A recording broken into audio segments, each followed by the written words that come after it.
Hey everyone, आप सभी का स्वागत है हमारे यूट्यूब चैनल में। तो जैसे कि हमने पिछले एपिसोड में देखा था, वो हॉल ऑफ स्पिरिचुअल आर्टिफैक्ट को दिखाया जाता है, जहाँ पे जाने के लिए सारे सेक्ट के बीच एक होड़ सी मची होती है। लेकिन हम देखते हैं कि जो फेंगमी होता है उसके पास पहले से ही उस हॉल को ओपन करने के लिए 2 ट्रेजर मैप्स होते हैं। अब ये फेंगमी के पास जो 2 हिस्से होते हैं मैप के, वो आधे से भी ज्यादा होते हैं और इसमें वो अपनी उस जेड की पावर का इस्तेमाल करते हुए उस हॉल ऑफ स्पिरिचुअल आर्टिफैक्ट में जाने के लिए एक सीक्रेट रास्ता खोज लेता है। आगे हम देखते हैं जैसे फेंगमी अपनी इस मैजिक का इस्तेमाल करता है, वहाँ पे एक पोर्टल ओपन हो जाता है जिसमें से सिया और फेंगमी अंदर चले जाते हैं। लेकिन यहाँ जो हमारी चुलबुली योयो होती है वो उनके पीछे जाने से अपने आप को रोक नहीं पाती और जैसे ही वो पोर्टल बंद होने वाला होता है वो उसमें कूद पड़ती है। अब यहाँ हमारा एपिसोड शुरू होता है और हम फेंगमी और सिया को देखते हैं जो कि उसी पोर्टल के थ्रू उस हॉल ऑफ आर्टिफैक्ट की तरफ जा रहे थे। तभी हमें पीछे से योयो की बहुत तेज चिल्लाने की आवाज सुनाई देती है और वो धड़ाम से आगे इनके सामने रुकती है। यहाँ फेंगमी और सिया दोनों उसे देखकर हैरान रह जाते हैं और फेंगमी उससे पूछता है कि आखिर तुम यहाँ क्या कर रही हो और तुम हमें फॉलो क्यों कर रही थी। जिस पे योयो उसे मुंह बनाते हुए कहती है कि कितनी बार कहा मुझे अकेला छोड़ के मत जाया करो, क्योंकि मैं भी चाहती हूँ इस तरह के अलग अलग एडवेंचर्स में जाना। वैसा कहती है योयो उस बड़ी सी इंस्क्रिप्शन की ओर देखती है जहाँ कुछ एंशिएंट भाषा में लिखा हुआ होता है। लेकिन यहाँ जो फेंगमी होता है वो इस भाषा को पहचानता है क्योंकि उसने उस एंशिएंट कल्टीवेशन का जो सीक्रेट्स प्राप्त किए थे वो इसी भाषा में लिखे हुए थे। इसे देखते ही फेंगमी योयो से कहता है कि आगे बहुत सारे टेस्ट आने वाले हैं, इसलिए बहुत डेंजरस होने वाला है, सो तुम यहाँ से वापस चली जाओ। अब ये एक तरह का साइन बोर्ड होता है जो आगे कल्टीवेटर्स को ये बताता है कि आगे की जो जोन है बहुत ज्यादा डेंजरस है और इसके अंदर सिर्फ वही कल्टीवेटर्स जा सकते हैं जिनके अंदर स्पिरिट्स के पावर को एब्जॉर्ब करने की शक्ति होती है। अब यहाँ जो योयो होती है वो फेंगमी की एक बात भी नहीं सुनती और ये कहते हुए कि मुझे बस जाना है तो जाना है, वो उस इंस्क्रिप्शन को टच कर देती है। अब यहाँ उसके टच करते ही उस इंस्क्रिप्शन की पावर जनरेट होने लगती है और हम देखते हैं कि वो योयो को अपने अंदर तेजी से खींच रही होती है। अब यहाँ जो पावर से वैक्यूम क्रिएट होने लगता है, इसमें फेंगमी और सिया भी खींचे चले जाते हैं। अब यहाँ हम देखते हैं कि वो जो इंस्क्रिप्शन होती है वो उन लोगों के लिए एक खतरनाक बैड एयर क्रिएट कर देती है, इसमें वो तीनों खींचे चले जाते हैं। और यहाँ हम देखते हैं कि जो योयो होती है जिसकी कल्टीवेशन उन दोनों से काफी कम होती है, इसलिए उसके ऊपर काफी सारी जो स्पिरिट्स होती हैं वो अटैक कर रही होती हैं। लगातार बहुत सारी स्पिरिट्स उसे हिट करती है, जिससे योयो यहाँ घबराते हुए कहती है कि प्लीज मेरे फेस पे तो मत हिट करो। अपना फेस वो यहाँ छिपा देती है क्योंकि सारी की सारी आत्माएं उसके चेहरे पे ही स्लैप मार रही थी। ये देखते ही फेंगमी उसके चारों तरफ एक तिलिस्मान से शील्ड क्रिएट कर देता है, इसके कारण वो उनसे बचते हुए अब आगे बढ़ रही थी।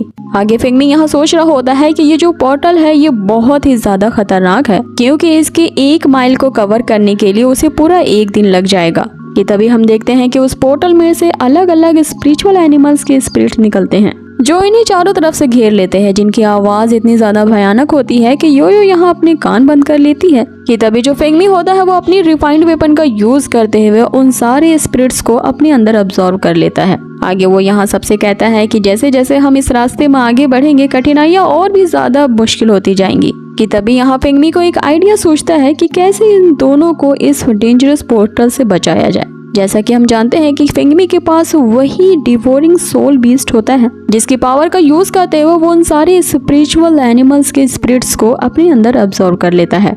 आगे हम देखते हैं कि सारे एनिमल्स के स्पिरिट्स उसके अब्सॉर्बिंग बीस्ट के अंदर आ जाते हैं, जिससे कि जो पोर्टल का जो रास्ता होता है अब वो भी शॉर्ट हो जाता है। और यहाँ हम फेंगमी को देखते हैं कि वो अब उस हॉल ऑफ स्पिरिचुअल आर्टिफैक्ट में आ चुका था। अब यहाँ सीन कट होता है और वहीं दूसरी तरफ हमें उस हॉल के बाहर का सीन दिखाया जाता है जहाँ पे सारे सेक्ट्स के बंदे आ चुके थे। अब यहाँ डेमन सेक्ट के भी बंदे होते हैं जिनके पास वो 2 ट्रेजर्स के मैप होते हैं। अब ये जो डेमन सेक्ट वाले होते हैं यहाँ बखान करके सारे सेक्ट वालों को अपने साथ लेकर के आए थे। ये देखो हमारे पास इस हॉल ऑफ स्पिरिचुअल आर्टिफैक्ट को ओपन करने के लिए उन ट्रेजर मैप्स के बहुत सारे टुकड़ों में से 2 टुकड़े हमारे पास है, तो देखो हम ही होंगे जो इस हॉल ऑफ स्पिरिचुअल आर्टिफैक्ट को खोलेंगे। अब इतना कहते हुए वो उन ट्रेजर मैप्स के हिस्सों को उस डोर के सामने रख देते हैं। लेकिन जैसा कि हमें पता है कि पिछले एपिसोड में ही फेंगमी ने इन डेमन सेक्ट वालों को ऐसा उल्लू बनाया था तो उनके 1000 मिडिल लेवल के स्पिरिट स्टोन्स भी ले लिए थे और इसके बदले में उसने उस फेक ट्रेजर मैप को इनको ऑक्शन में बिकवा दिया था। जैसे ही वो फेक ट्रेजर मैप उस डोर के सामने आती है वो वहाँ तुरंत ही खुश हो जाती है। ये देख के जो दूसरे सेक्ट वाले होते हैं वो यहाँ डेमन सेक्ट की किल्ली उड़ाने लगते हैं, ये कहते हुए कि यही डेमन सेक्ट है जिसने 1000 मिड स्पिरिट स्टोन्स दिए थे इस फेक ट्रेजर मैप के लिए। दूसरी तरफ वो डेमन सेक्ट वाला अंदर ही अंदर गुस्से में कह रहा होता है कि आखिर तुम लोगों ने मुझे इस तरह से धोखा देने की जरूरत कैसे की। ये यहाँ जो स्विमिंग होता है वो सबसे कहता है कि सब ने अपने अपने तरफ से उन ट्रेजर मैप्स का यूज करके देख लिया है, लेकिन मुझे लगता है कि किसी के पास भी इसके आधे से ज्यादा हिस्से नहीं है, इसलिए ये ओपन नहीं हो रहा है। तो अगर हम सभी सेक्ट मिल करके इस दरवाजे को ओपन करने की कोशिश करें तो हो सकता है कि हमारा काम बन जाए। अब यहाँ जो दूसरे सेक्ट वाले होते हैं आपस में खुसुर फुसुर करने लगे। अगर हम सब मिल करके इस दरवाजे को जबरदस्ती ओपन करने की कोशिश करेंगे और अगर हमारे पावर से ये दरवाजा ओपन भी हो जाता है तो इसके अंदर जाते ही सारे लोग अपने अपने ट्रेजर्स लेने के लिए कूद पड़ेंगे। जो कि ये आइडिया डेमन सेक्ट वालों ही ने दिया है, तो ये सोचेंगे कि सारे के सारे ट्रेजर्स हमारे होते हैं। जिसपे सोमिंग उसे कहता है कि अगर तुम नहीं जाना चाहते तो कोई बात नहीं, हम इसे फोर्सफुली तोड़ने की कोशिश करेंगे और फिर इसके अंदर जाने वाले हम ही होंगे और सारे ट्रेजर्स हमारे होंगे। जिसपे वो दूसरे सेक्ट वाला यहाँ सोमिंग की बात मान लेता है और फिर हम देखते हैं कि जो सारे सेक्ट वाले होते हैं मिल करके यहाँ पर अपनी पावर्स का यूज कर रहे होते हैं उस डोर को फोर्सफुली ओपन करने के लिए। इधर जो डेमन सेक्ट का ग्रैंड मास्टर होता है वो भी अपनी इविल पावर का यूज करने लगता है। अब हम देखते हैं कि उनके लगातार इस तरह से अटैक करने से वो जो डोर होती है उसमें क्रैक हो जाती है, जिसकी आहट फेंगमी को भी सुनाई देती है। यहाँ वो उन दोनों से कहता है कि लगता है कि दूसरे सेक्ट वाले फोर्सफुली इस डोर को ओपन कर रहे हैं। इससे पहले कि ये लोग यहाँ पे आ धमके, हमें और देरी नहीं करनी चाहिए। हमें सबसे पहले इस ट्रेजर हॉल के रिफाइनिंग पैविलियन में जाना होगा। आगे ये सभी उस रिफाइनिंग पैविलियन की तरफ जाने लगते हैं कि तभी यो वहाँ अचानक से रुक जाती है।